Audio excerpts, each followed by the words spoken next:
So we were talking about excitation-contraction coupling, and I want to start here with the efferent motor neuron that will produce an action potential here in the soma or cell body and send that action potential down the axon, which carries outgoing messages from the soma, to what's known as the axon terminal, which results or ends in an axonal bulb. That's what we see here.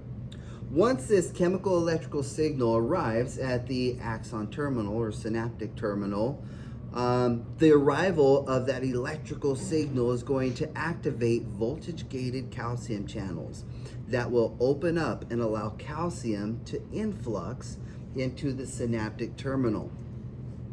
The incoming calcium is going to cause these synaptic vesicles filled with neurotransmitters to merge with the presynaptic membrane. That's the plasma membrane of this cell. The merging of these synaptic vesicles filled with neurotransmitters will lead to exocytosis of that neurotransmitter from the synaptic bulb into the synaptic cleft, that empty space in between the pre and post synaptic membranes. Those neurotransmitters are going to bind to very specialized receptors found on the postsynaptic membrane. In the case of a muscle cell, the postsynaptic membrane is also known as the motor end plate. And on this motor end plate, we will find ligand-gated ion channels, right? So these ligand receptor coupled ion channels for sodium specifically will contain the receptors that are going to bind onto the ligand. Because we're talking about skeletal muscle, this ligand or neurotransmitter happens to be what? Acetylcholine. Acetylcholine will bind to its receptors here on the motor end plate or the postsynaptic membrane. Once bound, the ion channels coupled to the receptors are going to open. Very much the same way this classroom door opens when I put a key into the lock and unlock it. These ion channels will open and ions will flow down their concentration gradient. In a resting situation, there's going to be more sodium all the time. There'll be more sodium outside of the cell compared to inside of the cell. And so when we open gates for sodium, sodium's going to go from where there's a whole bunch of it outside the cell to where there's almost none of it inside of the cell. We're going to get a whole huge influx of sodium inside of the cell. And those sodium cations are going to carry a positive charge. That positive charge gets spread out, distributed into the sarcoplasm of this muscle fiber. The signal is going to travel along the conductive sarcolemma or plasma membrane of this muscle fiber. This plasma membrane or sarcolemma also has invaginations known as transverse tubules or T-tubules that are going to carry that signal to deeper myofibrils that are not necessarily in direct contact with the sarcolemma. As this signal travels all around the muscle fiber, through the muscle fiber, along the conductive sarcolemma, and in turn transverse tubules, we're going to be stimulating and passing along the information to downstream effectors. In this case, here we also have the transverse tubule seen here in yellow.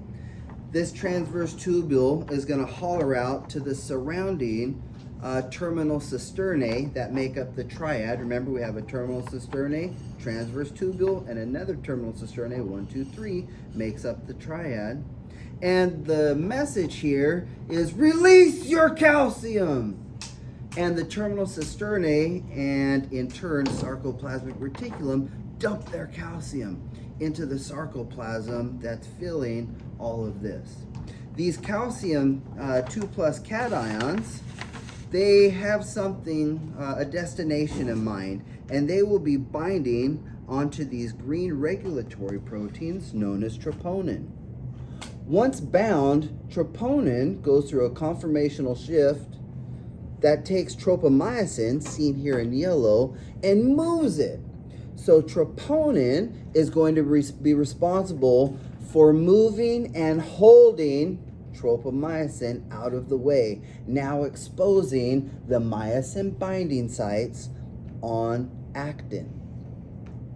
Once exposed, these myosin globular heads can form a cross bridge with the myosin binding sites on the actin subunits, also known as G-actin. In order to do that, these globular heads have to do a couple of things. One, they will be bound to ATP in a relaxed position. That ATP will be hydrolyzed, cut into ADP and PI. These things will be kind of cocked back, right?